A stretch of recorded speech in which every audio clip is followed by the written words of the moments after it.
On the tee at the 10th hole of Swinley Forest, a 205-yard par 3, I knocked a 5 iron a little bit over the back of the green and left myself with a little tricky putt just on the rough.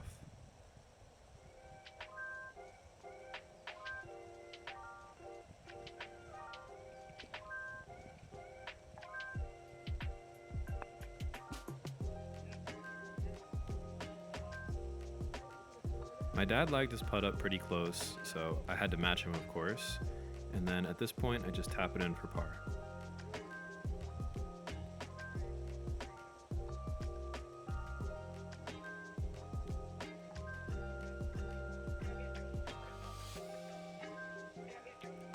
The 11th hole of Swinley Forest is a short 277-yard par 4. Probably drivable, but there's a lot of trouble around the green, and I haven't been hitting my driver well this round. I pushed my 3-wood a bit right, and my dad ripped a drive right down the middle. I was hoping to get my 3-wood a little bit closer, but after a 65-yard pitch, I find myself on the green and have a moderately long putt for birdie.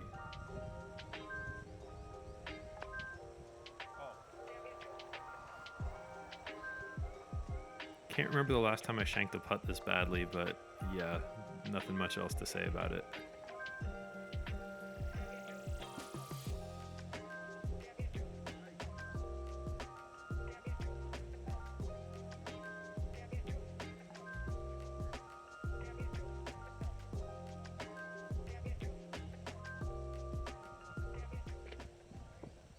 The 12th hole of Swinley Forest is a 435-yard par 4 with a slight dogleg to the left. The only club in my bag that's long that I can consistently draw is my 3-wood, so I chose it off the tee. I left myself 205 yards out, so I hit a 5 iron and unfortunately hooked it well left of the green, and you can see my frustration there.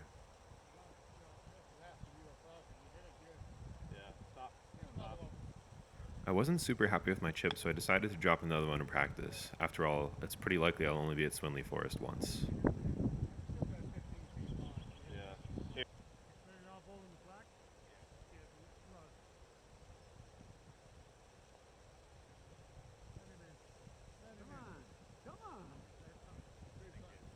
In the end, I gave it a pretty good lag up for par, didn't quite make it, and I'll have to settle with a bogey.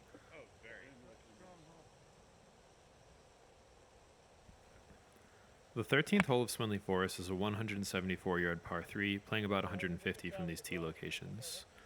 With the wind, a pitching wedge should have been enough to reach it, but I didn't quite strike it cleanly, leaving myself a little bit short. I chipped up with a sand wedge and rolled it pretty close to the hole.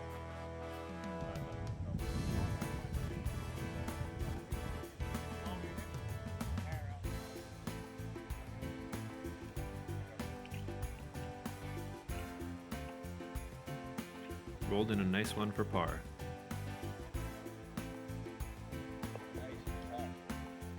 The 14th hole of Swinley Forest is a 354-yard dogleg left par 4.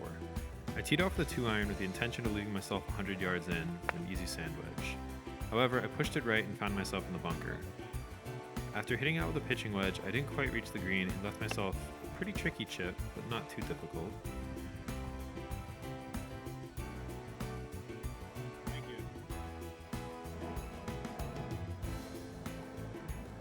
This round highlights how a strong short game can mitigate mistakes on longer shots.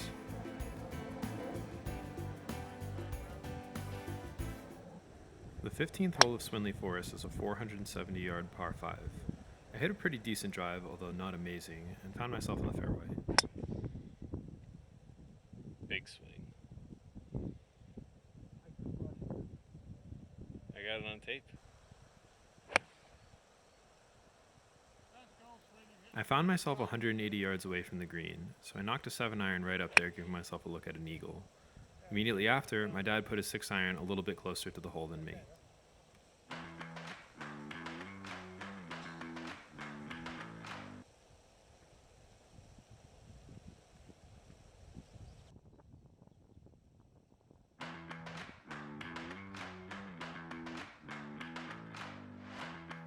Fortunately, we both missed our eagle putts, but can never complain about a birdie. The 16th hole of Swinley Forest is a narrow 400-yard par 4. To keep it on the fairway, I teed off with a 4 iron instead of a driver, leaving myself 170 yards out. From here, I semi-chunked an 8 iron and didn't quite reach the green.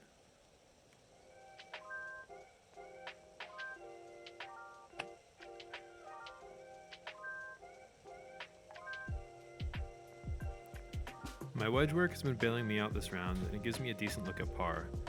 I didn't quite make this one, unfortunately, so I'll have to settle with a bogey. The 17th hole of Swinley Forest is a 170-yard par 3, playing about 150 yards from this tee location. Not much to say about this hole. I knocked a 9 iron on the green and gave myself a pretty decent look at birdie.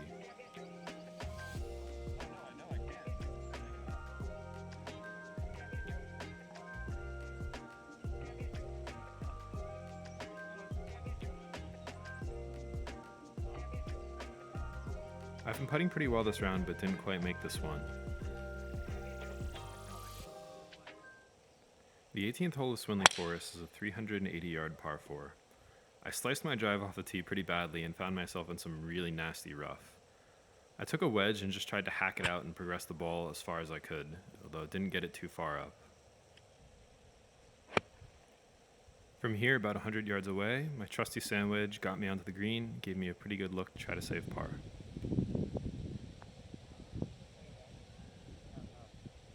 Keeping with the theme of the day, my dad did not make his par putt. On the other hand, I made mine.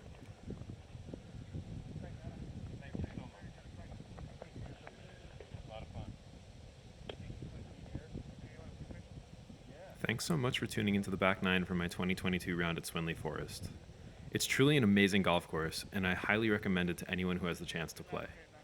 I posted the front nine last week if you'd like to see the whole course. This trip was really a fantastic experience and my first exposure to link-style golf.